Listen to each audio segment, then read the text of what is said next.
Le miracle de la musique naît bien sûr du talent de l'artiste, mais aussi de son instrument. Voici Antoine Tamestit, jeune altiste français, déjà connu dans le monde entier, qui forme avec son violon un couple indéfectible. Il faut dire que son alto, signé par Antonio Stradivarius, disparu il y a près de 300 ans, est extrêmement rare. C'est avec lui qu'il a enregistré son nouveau disque consacré au répertoire du bel canto. Et il nous explique ce que l'on peut attendre des Stradivarius, ces violons de légende. Benoît Pichou.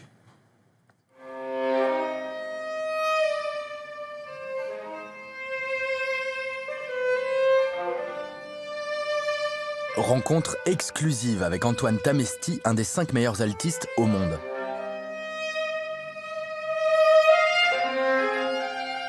Le son que vous entendez, c'est un Stradivarius.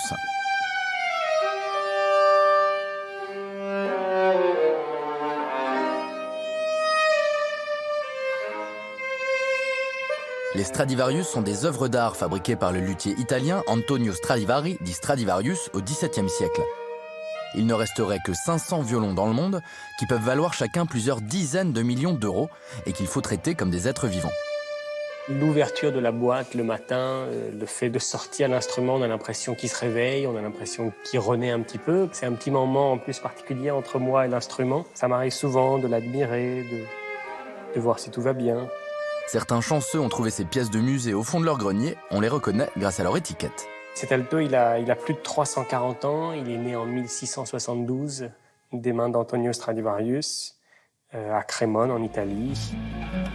La légende naît dans le nord de l'Italie où se concentrent les meilleurs luthiers européens du XVIIe siècle. En 1637, la région est frappée par une grande épidémie de peste qui décime la population. Tous les luthiers disparaissent sauf un qui transmet le métier à Antonio Stradivari. Sollicité par les grandes cours d'Europe, il va produire en 70 ans plus de 1000 instruments d'exception à la finition et au son inégalés.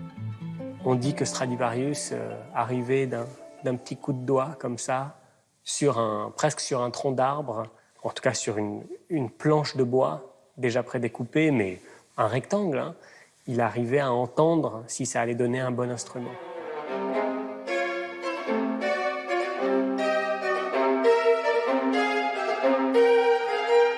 Stradivari n'a pas eu d'héritier et a emporté ses techniques de fabrication dans sa tombe. Depuis, on cherche à percer son secret. Le secret est né parce qu'on ne réussissait pas à imiter certaines choses. Les violons de Stradivari et de quelques contemporains étaient considérés comme excellents. On voulait en faire aussi bien des excellents, donc on les imitait, on les copiait. Et les hommes, les luthiers, etc. du 19e siècle trouvaient que finalement les imitations du 19e siècle n'arrivaient pas à la hauteur des originaux. Le secret est si intrigant que la communauté scientifique mondiale cherche encore et encore à comprendre le mystère de ces instruments.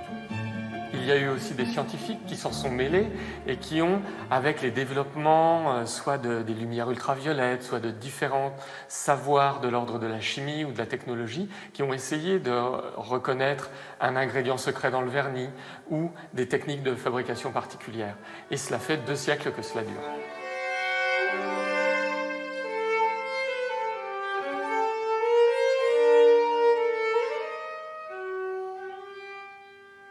Secret ou non, le Stradivarius est le Graal des musiciens. Antoine Tamestit joue avec son alto depuis 9 ans, un des 12 derniers au monde. Sur son dernier album, il l'emmène dans le bel canto et réinterprète les compositions lyriques du 19e siècle d'une manière très organique. Tous les compositeurs pratiquement de l'époque qui écrivent pour l'alto le traitent comme une voix, comme un chanteur, comme une grande diva d'opéra. C'est particulièrement un instrument qui chante, l'alto, qui chante peut-être de façon nostalgique, mélancolique, mais en tout cas, qui chante.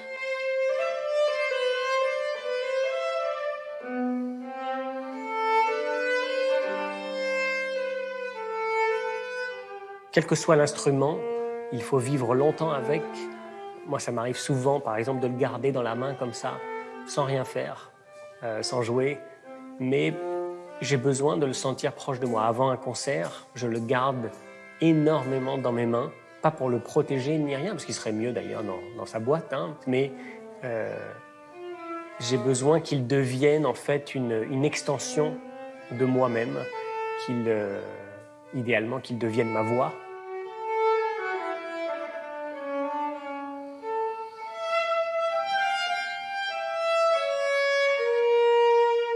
C'est un instrument magique sur chaque note. C'est un instrument qui mérite son nom, qui mérite tout ce qu'on peut dire sur Stradivarius et qui dépasse la musique. C'est beau, ça dépasse tout.